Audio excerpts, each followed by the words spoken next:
ప్రధాన వివాద పరిష్కార సాధనంగా మధ్యవర్తిత్వాన్ని ప్రోత్సహించాలని 3వ అదనపు జిల్లా judge Ammanna Raja, principal senior civil judge Thangamani, 2వ అదనపు senior civil judge Kiran Kumar, special class magistrate Yasratnam అన్నారు.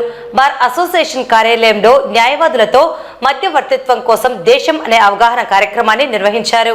ఈ సందర్భంగా జడ్జీలు మాట్లాడుతూ పెండింగ్ లో ఉన్న కేసులను మధ్యవర్తిత్వం ద్వారా సులువుగా పరిష్కారం చేయవచ్చన్నారు. ఈ కార్యక్రమం అన్ని కోర్టుల్లో రాష్ట్ర వ్యాప్తంగా 90 రోజుల పాటు న్యాయవాదులకు అవగాహన కార్యక్రమాన్ని నిర్వహిస్తున్నట్లు తెలిపారు. శిక్షణ పొందిన న్యాయవాదులచే బార్ అసోసియేషన్ న్యాయవాదులకు అవగాహన కల్పించారు. కార్యక్రమంలో బార్ అసోసియేషన్ ప్రతినిధులు, సీనియర్, జూనియర్ న్యాయవాదులు పాల్గొన్నారు.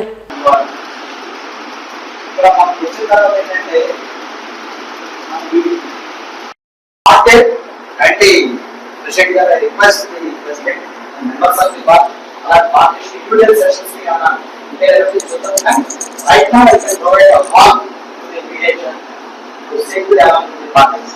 I think